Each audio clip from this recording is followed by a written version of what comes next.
And there we go. We're all recorded. Welcome, welcome. So the single audit overview is intended for staff from tribes and tribally designated housing entities and other tribal entities. We're so lucky to have Nasser Sami today provide an overview. He's policy advisor here at Treasury.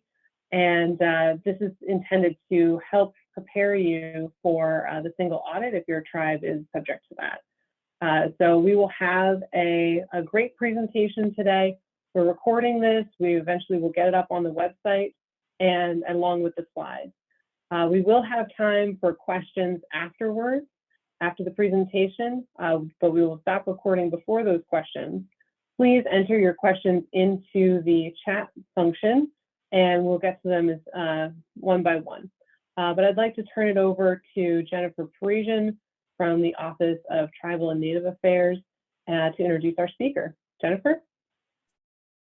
Thanks, Courtney. Bonjour. Hello. Welcome, everyone, to today's session on an overview of the single audit. This is our second information session on this topic. It was so popular 2 months ago, we decided to have a second session on this. And it's also part of our growing relationship with tribal governments here at Treasury and to help educate the community. So over the next hour, as Courtney mentioned, we're going to be providing information about the basics of the Single Audit Act, as well as an overview of the compliance supplement. And many tribal governments and tribally designated housing authorities, you requested this education on compliance during open office hours that have been hosted by Courtney and her team on the Homeowners Assistance Fund, as well as on past consultations. So for many tribal recipients, many of you on this information session, you might be experiencing the single audit for the first time, either due to being new to your position, or perhaps because your tribe or your TDHE has not expended enough funding to be subject to a single audit in the past. And that amount is $750,000 in expenditures in a year. So we're excited to have you all in today's session. Again, I'm Jen Parisian. I'm with the Office of Tribal and Native Affairs here at Treasury. I am from the Turtle Mountain Band of Chippewa Indians, and I work primarily on compliance issues with recovery grants. But we're very excited to have today's speaker with us, Nasser Sami. He has a wealth of experience working with tribal governments, both in federal grants management space, as well as through audits in his prior positions with Indian Health Service and FEMA. So who better to teach us today but Nasser? So turning it back over to you all. Thank you, Jen. Thank you, Courtney. I'm very happy to be with you folks this afternoon. And I promise for those who are on the West Coast that have not had their lunch yet, I'm going to make this quick because I don't want this presentation to be the only thing standing between you and your lunch. So welcome all. But before I start, I'd like to share with you some of my experiences with the federal government. I've been an employee of the federal government for the last 36 years. It all started back in December 1986 when I joined HHS, Office of Inspector General, Office of Audit Services, as a field auditor out in Sacramento, California, out in Region 9. In that regard, I was assigned to the single audit team covering the 9 Western states, including Alaska and Hawaii. And also during this 19.5-year tenure with HHS OIG's office, I did perform 84 OIG audits of HHS programs and activities that were administered by state and local governments, tribal organizations, colleges, universities, nonprofit organizations, and hospitals. I was also fortunate to have been selected to assist an assistant U.S. attorney in successfully prosecuting 2 Medicare fraud cases in the Southern District of California, specifically in the San Diego area. Following my almost 20-year tenure with HHS IG's office, I did join HHS Indian Health Service, where I was the director for IHS's Division of Audit. In that regard, I was basically tasked with addressing or issuing management decision letters for findings that dated back 14 years. We dealt with a 14-year log. Specifically, I was joined by at HHS in 2006, and we were dealing with findings and question costs dated back to 1992. I was able to successfully eradicate that backlog of single audit findings in a matter of less than 6 months, pretty much. Following my tenure with Indian Health Service, I moved on to Department of Education, OCFO, Office of Chief Financial Officer, where I coordinated and assisted in the performance of the department-wide management internal control reviews promulgated by OMB Circular A-133 Appendix A. And I also assisted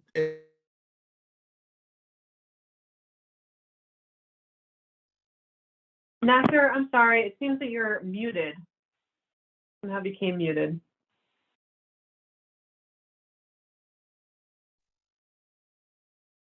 that better?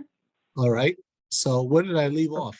At following my tenure with Indian Health Service, I joined Education, where I basically performed internal control reviews promulgated by OMB, OMB Circular A-133 Appendix A. And I also assisted in the development of the Cooperative Audit Resolution and Oversight Initiative that was established by the Department of Education at that time. Following my tenure with Education, I joined Homeland Security, OCFO, in 2010, and I remained with Homeland Security until this past November. In that capacity, I was the department's National Single Audit Coordinator, addressing all issues relative to single audits, including technical assistance to program officials, grantees, and non-federal auditors or independent CPA firms.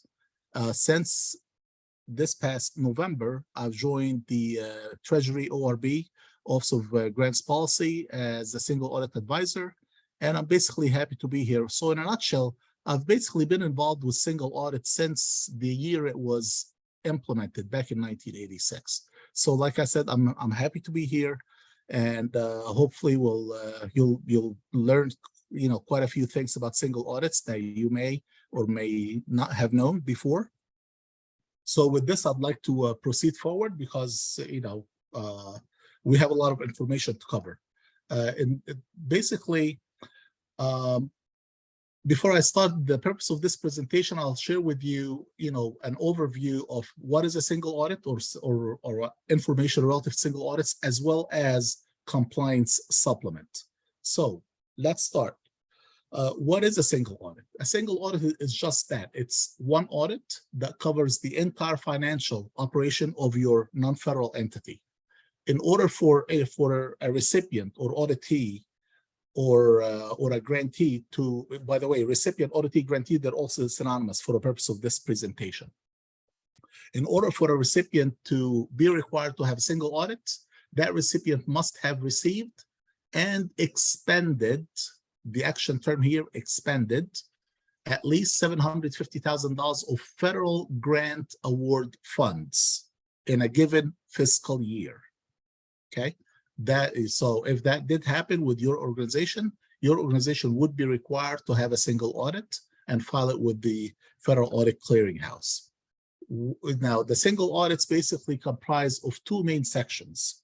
The first section is a financial statement section, and the second is the program compliance evaluation section.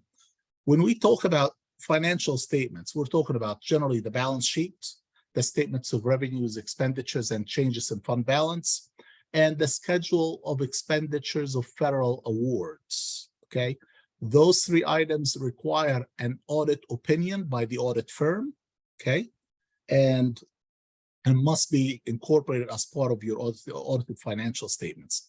Program compliance evaluations, that's basically testing your organization's compliance with established rules and regulations. So in a nutshell, is your organization meeting program objectives?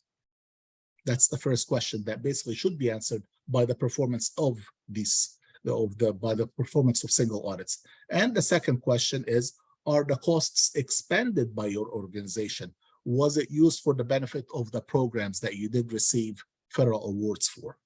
Okay, moving on to next slide, slide 3. So technically, I just want to present this for your information and for your consideration moving forward. A lot of people look at auditors to be like a bad thing. No, that's not the case. I personally, up until this phase in my life, I look at auditors and I look at everything that comes my way to be very constructive and in a positive sense.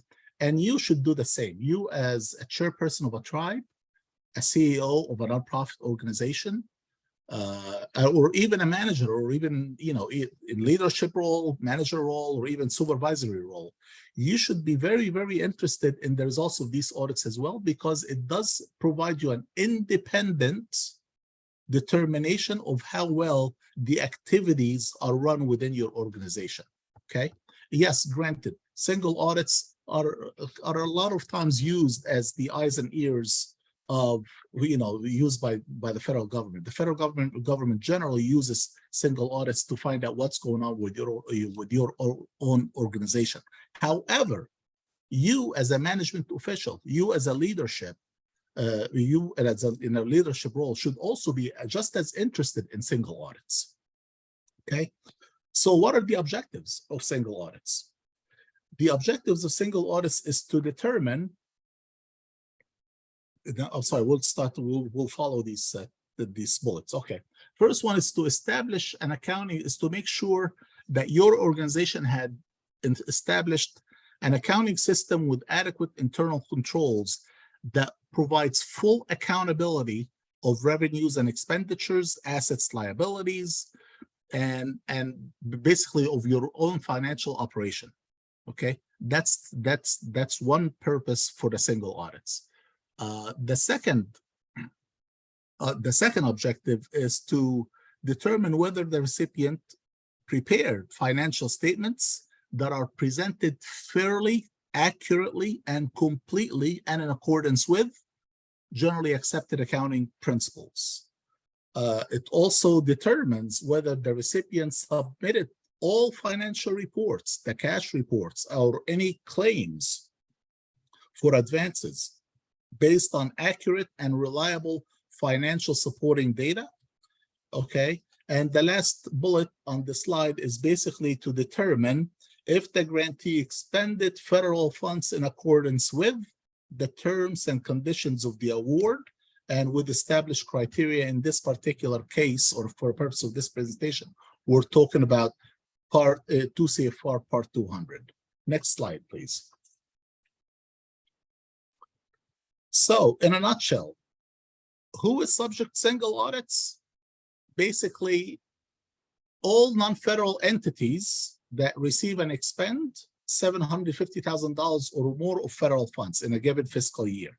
Please note, for-profit organizations and foreign entities, and also individuals, are not subject to single audits. Okay? Who conducts the single audit? The single audit must be conducted by a licensed, certified public accountant in your jurisdiction. Okay? If you are an Indian tribe, if you are a federally recognized Indian tribe, you have a much more broader geographic area to select from. You can basically select an independent CPA from anywhere in the US. Okay. However, if you are a tribal nonprofit organization, meaning you're a nonprofit organization, you're limited to the CPAs within the state jurisdiction where your entity is located. But who conducts it? A certified public accountant. Must be licensed by the appropriate state board of accountancy board. When are single audits conducted? Well, basically, they have to be conducted after you complete your fiscal year end. So once you complete your fiscal year and you close your all of accounting records, then you retain a CPA firm to come over and perform the single audits. Okay, single audit reports are due within 30 days of your receipt of the single audit report from the CPA firm, or no later than 9 months after the close of your fiscal year end. For example, if you are on a calendar year basis, fiscal year December 31st, okay, you retained an attorney, you retained a CPA firm to perform a single audit. That CPA firm was completed the single audit report, issued the single audit, give it to you by May 31st. Okay, technically, you're supposed to submit that single audit report no later than 30 days after you have received it, which is June 30th. Okay, but either way, okay, you have up to 9 months to submit it to the Federal Audit Clearinghouse. Otherwise, it will be considered late submission. Now, what type of programs are subject to single audits? Basically, all federal programs, meaning grants, cooperative agreements, direct payments for specific use, and loans. Okay, when all of these items are awarded by federal agencies, they are awarded with something called assistant listing number, and that's the information that you need to include on your schedule of expenditures of federal awards as well. Next slide, please. So these are the federal agencies that play a major role in single audits. The first one is the Executive Office of the President, Office of Management and Budget. OMB is basically responsible for issuing the criteria, 2 CFR 200, that's all OMB work. Of course, based on a lot of input and feedback from government agencies, AICPA communities, and a lot of other sources. But ultimately, they are the ones responsible for the publication of the federal criteria, okay? And they are also responsible for the issuance of the annual compliance supplement, and we're going to discuss the contents of a compliance supplement later on, and also coordinating any issues between federal agencies that might kind of cross programs.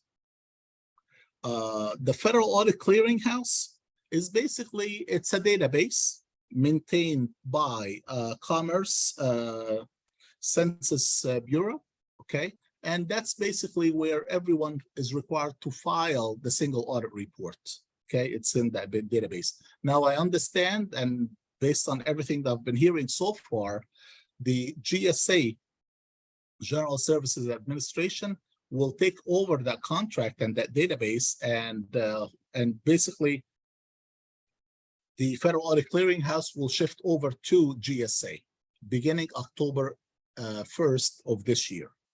But I've been in government for so long, like I said, 36 years, so I'll always say, I'll believe it when I see it. But so far, it looks good. So moving on to GAO, U.S. Government Accountability Office. GAO is the authority that is responsible for issuing the government auditing standards. These are the standards that must be followed throughout the conduct and performance of single audits by all auditors. When I say by all auditors, I mean by the CPAs that you folks hire, by the OIG auditors that audit programs, even by GAO auditors themselves. They are required to follow these standards.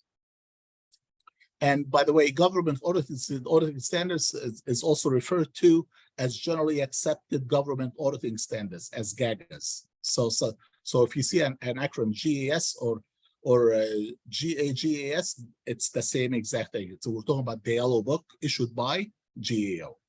And the last federal hierarchy in this equation is the federal awarding agency, like Treasury, HUD, HHS, Interior. What we do is we provide guidance in the compliance supplement to OMB when the OMB uses in publication when they update the compliance supplement. And we are also provide technical assistance to anything that comes our way, from grantees, from independent CPA firms, from program people, from remediation officials, OGC, whatever comes our way, we address. That's our job. Moving on to next slide, please.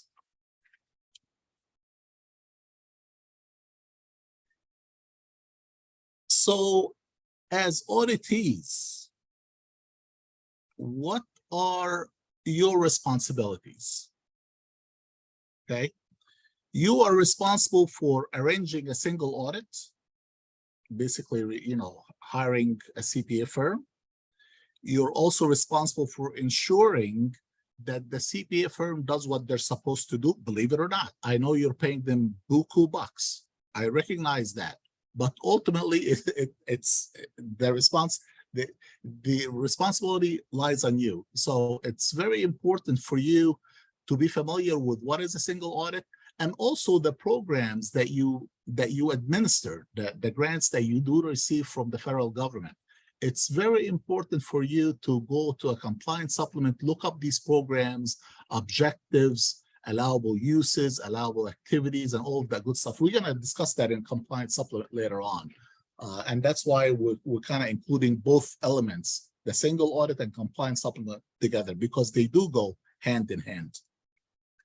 Okay. And also, by the way, non-federal auditors are required to use the compliance supplement when performing the single audits at your organization. So, and the benefit you would get from that, you will know upfront what kind of questions to expect from these auditors. Okay. So in other words, you are responsible for hiring an auditor. I'm sorry, I just got off a meeting with numerous attorneys, so I'm getting just kind of shifting back and forth. No, hiring auditors, and you're responsible for preparing the financial statements in accordance with generally accepted accounting principles. Okay, and also you're also required to prepare the schedule of expenditures of federal awards, including related program assistant listing numbers with related federal expenditures for each programs. Okay, you're responsible to provide the auditor with access to all necessary documents that they ask for to enable them to do a good audit and answer any questions they may have. And you're also responsible to follow up and take corrective actions on any findings that the auditors identify during the course of the audit. Moving on to next slide. So we discussed your responsibilities. What are the auditors' responsibilities? The auditors are responsible to determine whether the auditee's system of internal controls provide reasonable, and I would underline that word reasonable. Please note, it's reasonable, it's not absolute. When we talk about system of internal controls, there's no such thing as absolute. It's always reasonable assurance, okay? That it's managing federal funds in compliance with applicable laws. So, and let's just go through these steps really quickly. So the auditor conduct the audit in accordance with government auditing standards that are published by GAO, right? Determine whether the financial statements of the auditee are presented fairly, completely, and in accordance with generally accepted accounting principles. Determine whether the SEFA, the Schedule of Expenditures of Federal Awards, is fairly stated. Perform procedures to obtain an understanding of your system of internal controls. Now remember, you as the non-federal entity, it's your responsibility to establish and implement the system of internal controls. The auditors test the system of internal controls, okay? 5, they determine whether the auditee complied with federal terms and conditions and established laws and regulations. And the last item, the independent auditors are required to follow up on any audit findings that may have been identified in prior years' audits as well, if applicable. Okay, moving on to next slide. So this is pretty much an overall caption to reinforce what I've said so far. So the auditor's responsibility to establish and maintain effective internal controls, comply with federal statute, procure and arrange the audits, prepare the financial statements. You cannot ask the CPA to prepare your financial statements and then audit it. It doesn't work that way, okay? It's your responsibilities to prepare the financial statements and have them audited. Follow up and take corrective actions on audit findings, and submit the SFSAC, the data collection form, to the Federal Audit Clearinghouse along with the single audit report when you do receive it from the independent CPA firm. That's pretty much, and make sure you do that within the no later than 9 months after your fiscal year end. Please note, you should review that your single audit report does not include any personally identifiable information. Okay, that's because although the Federal Audit Clearinghouse would pick information like that up and would bounce the report right back, but sometimes some reports kind of seep through. So please take your time in reviewing the actual audit report before submission to the Federal Audit Clearinghouse. Sorry, excuse me. So, and moving forward, the auditor's responsibility in a nutshell, they basically conduct the audits in accordance with government auditing standards that GO had established.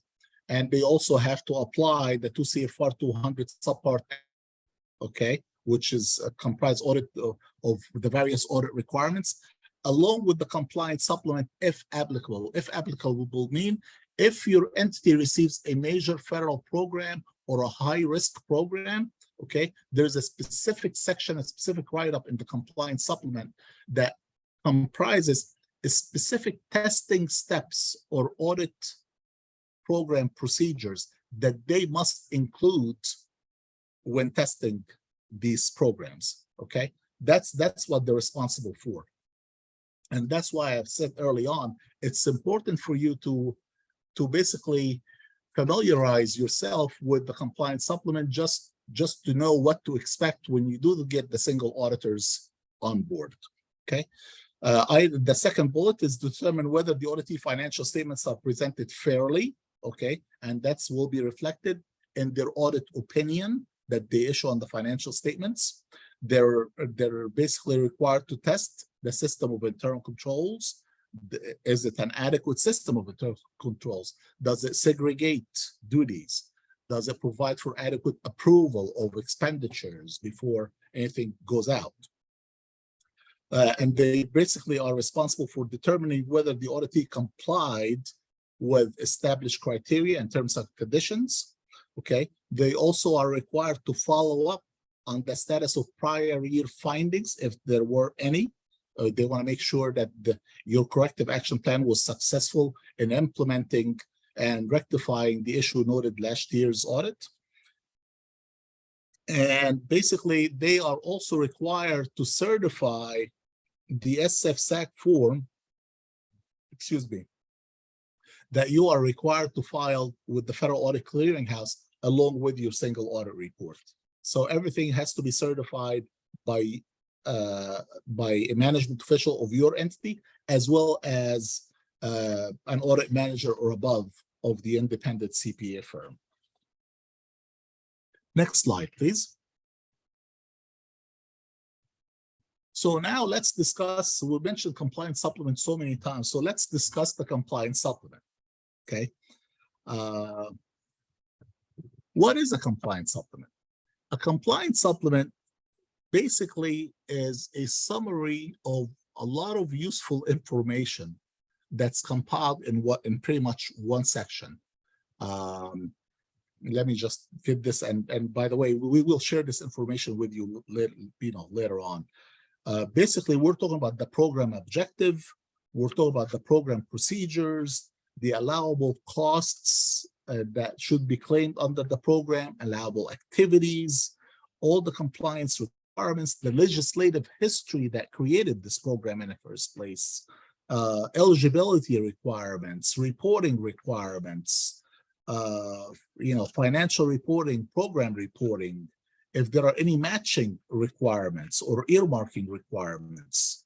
All of these things are all included in the compliance supplement. That's why it's very critical that you familiarize yourself with the compliance supplement write-up relative to the programs that your agency do administer.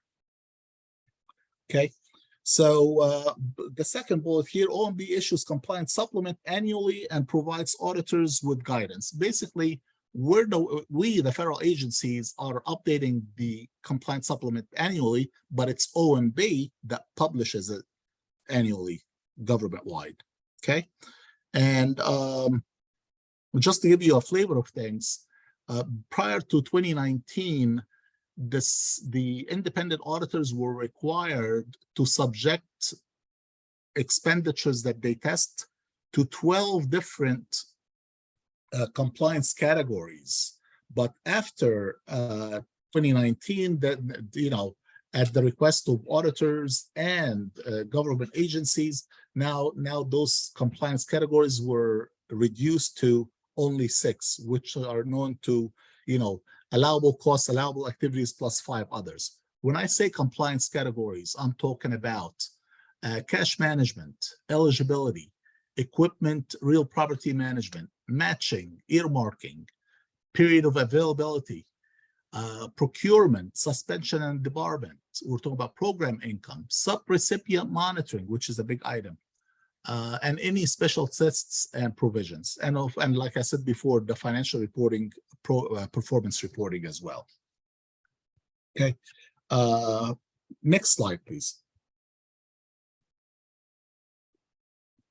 So the compliance supplement objectives, from your perspective, okay, should be used as a resource to understand single audit compliance requirements and program specific audit requirements. And we're gonna go through that in more detail relative to the HAF program, the Homeowner Assistance Fund program. Okay, the impact of that, basically non-federal entities are required, underline that term, are required to ensure that auditors follow single audit's instructions in the compliance supplement.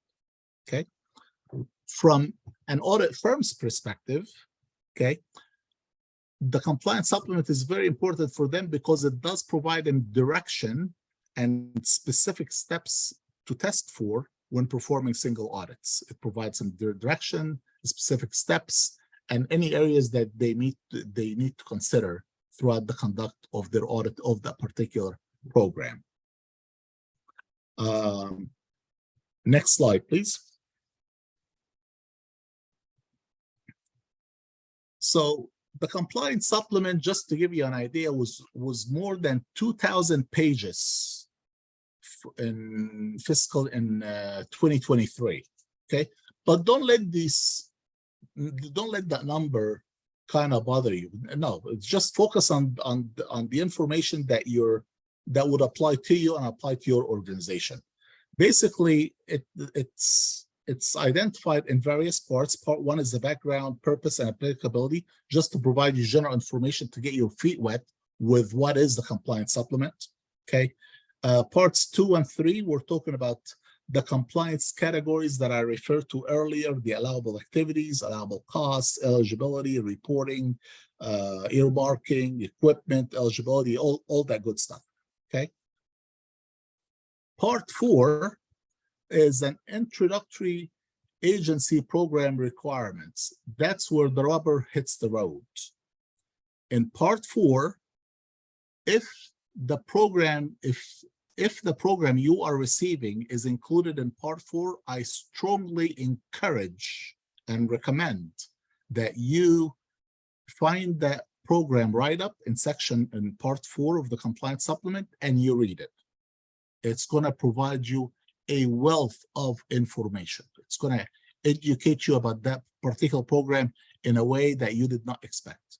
And I find it very, very important for you to be able to deal effectively with any questions that may come your way from the independent auditors when they do perform single audits. Okay. Part 5, cluster of programs. Part 5, the good news, you don't need to worry about anything in part 5 because these are clusters between Department of Education and HHS programs only. Nothing involves Treasury. So I'm not going to say anything to that. Okay. Part 6, internal controls. Basically, it provides guidance to the independent CPA firm on steps that they need to consider or audit procedures they need to consider when testing your system of internal controls. Okay.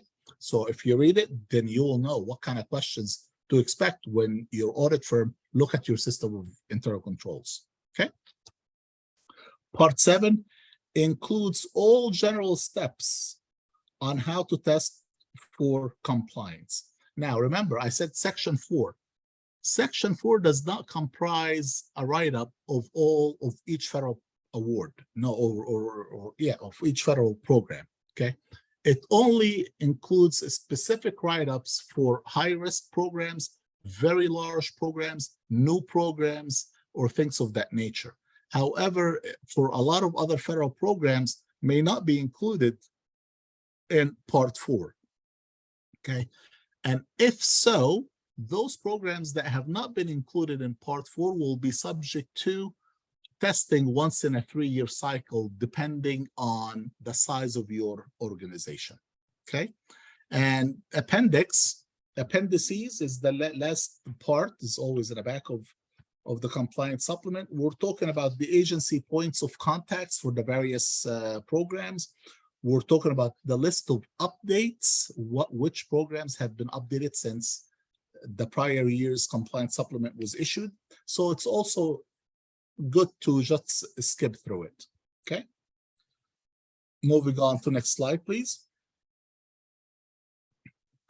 Now, the compliance supplement, these are the compliance categories that I referred to.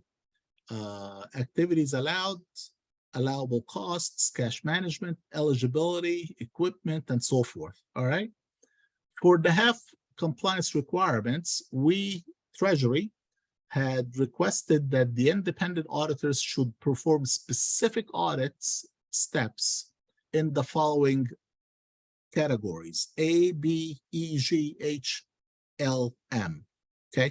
Now, in looking at the grid on top, please note that the letter D, as in David, is missing, and also the letter K, as in kite, is missing. This is not a typo, okay? These were other compliance categories. D stood for Davis-Bacon Act relative to Department of Labor programs, and K stood for a HUD Housing Authority program. There were not a whole lot of findings identified based on these two compliance categories. So a request was made by HUD and Labor to OMB to remove these two categories. So that's why you don't see the letter D and the letter K on the grid. It's not a typo, okay? That's basic. So for a HAF program, this just tells you what areas it will be tested when they look at the HAF program, the Homeowner Assistance Fund program. Moving on to next slide, please. So what does a single audit package include when it is submitted to the Federal Audit Clearinghouse? We already established the timing of it. It's got to be within 30 days after you receive the actual audit report, or no later than 9 months after your fiscal year end. We already established that. But what does the actual package of single audits, what do you expect to receive from the audit firm based on the buku money that you paid for them to conduct the audit, okay? You're expected to receive that package that will comprise the auditor's opinion or auditor's report on the financial statements, and I would underline that word, and the schedule of expenditures of federal award evaluation. They have to express an opinion on the financial statements and the schedule of expenditures.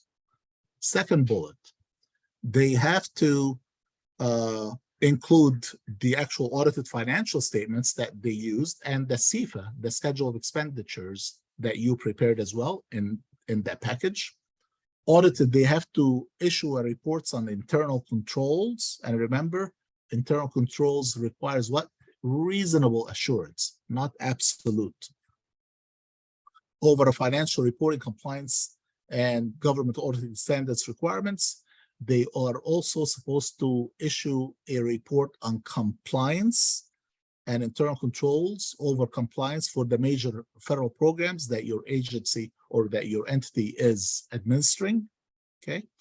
They are supposed to express they're supposed to include a schedule with the final determination as to what happened relative to the current findings. If they do identify findings and recommendations, they have to include these findings by the 5 attributes: the criteria, the condition, the cause, the effect, and recommendation. The criteria is basically, what does the law say? The condition is, what did they find that was wrong? Effect is, so what? Okay. Cause is, how did this happen in the first place, or why did this happen in the first place? And the recommendation is a reflection. It should be a mirror image of either the root cause and or condition. And also the corrective action plan of what you plan to do to rectify the issue and hopefully prevent it from reoccurring. Okay, they're supposed to include all of that information in that single audit report. And the last item, well, I just discussed the last item. And also, yeah, another item, this also includes the schedule. If your entity had findings, single audit findings from prior years, they're supposed to also include the status of your corrective action plan and how successful you were in implementing and rectifying any prior year's single audit findings. And this pretty much, my friends and colleagues, kind of concludes, something that would normally take a week to discuss single audits and the compliance supplements. At this point, are there any questions?